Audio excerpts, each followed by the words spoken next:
परीक्षित जी महाराज ने बड़े विनम्र निवेदन से पूछा कि जो निरंतर मर रहा है जीव संसार में, उसे अपने कल्याण के लिए क्या करना चाहिए भगवान?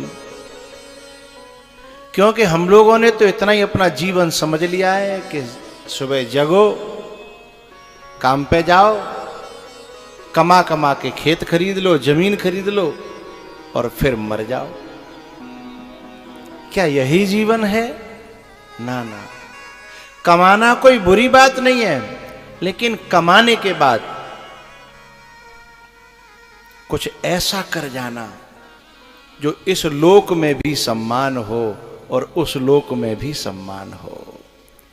यह सच्चा जीवन है, यह सच्ची जिंदगी है। और नहीं तो हमने दुनिया को सता करके अपना घर भरा और दुनिया के दुख लेकर के, दुनिया को दुख दे करके बद्दुआ ली और उन बद्दुआओं को लेकर के चले गए।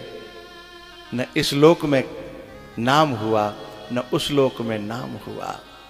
कमाना कोई बुरी बात नहीं है, कमाता तो धीरेन्द्र भी है, लेकिन इस कमाई का सच्चा सदुपयोग क्या होता है, ये सरलाई में इस बालक ने जाना है। ये तरीका है, कमाई का सच्चा तरीका ये है। और सच्ची कमाई ये है, चलो ये जगह तो ऐसी है जहां भारत के नोट भी चल जाते हैं और नेपाल के नोट भी चल जाते हैं, लेकिन कुछ जगह ऐसी भी तो आएंगी जहां यहां का नोट चलेगा ही नहीं। तो फिर वहां हमको करेंसी चेंज करनी पड़ेगी, और करेंसी चेंज करके हम जहां जाएंगे वहां की करेंसी ले लेंगे, तो वो कमाई हमारे काम आ जाएगी। तो ये जो हम जो कमाई कर रहे हैं ना, हमने खेत के रूप में, प्लॉट के रूप में, मकान के रूप में, दुकान के रूप में स्थायी कर दी, लेकिन यहां से जाने के बाद तो ये काम नहीं आएगी ना। लेकिन इसको हमने चेंज कर लिया, कन्वर्ट कर लिया, काय में? धर्म में, पुण्य में कन्वर्ट कर लिया, इसे खर्च किया और उससे पुण्य कमाया, तो वो हमारे इस लोक में भी काम आएगा और उस लोक में भी काम आएगा। उसे कोई लूटने वाला नहीं है, न छूटने वाला है वो और न लूटने वाला है, वो हमेशा साथ देता है। तो के तोहरा संग जाइए, धर्मान गो गच्छत जीव एकः।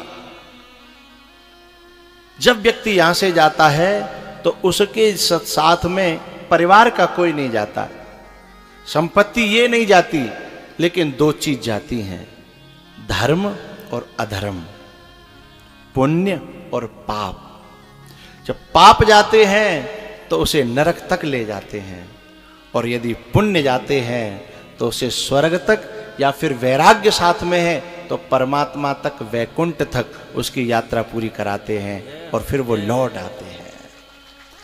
क्योंकि यदगत्वा न निवर्तन्ते तद धाम परमम मम।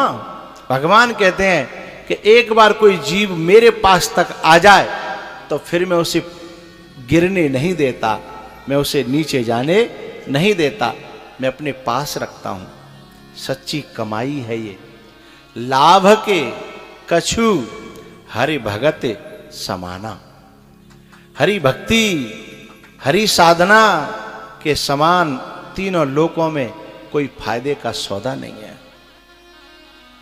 प्यारेओ, परीक्षित जी महाराज के प्रश्न को सुनकर के सुखदेव जी का मन गदगद हो गया।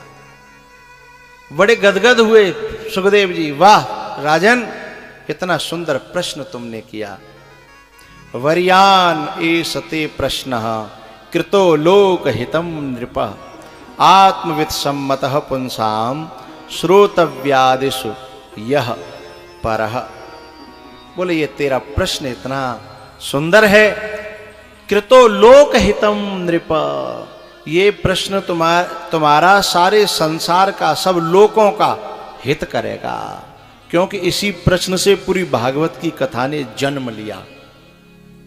और वह गंगा भागवत की, वह गंगा कथा की, वो जो गंगा है ना, जो पटना में बह रही हैं, उस गंगा में नहाने से पाप धुल जाते हैं। माना अच्छी बात है। लेकिन ये कथा की गंगा में पाप तो धुलते ही हैं, लेकिन पाप करने की जो भीतर प्रवृत्ति बैठी है वह भी मिट जाती है। और उसमें नहाने से पाप तो धुल जाएंगे लेकिन प्रवृत्ति नष्ट नहीं होगी।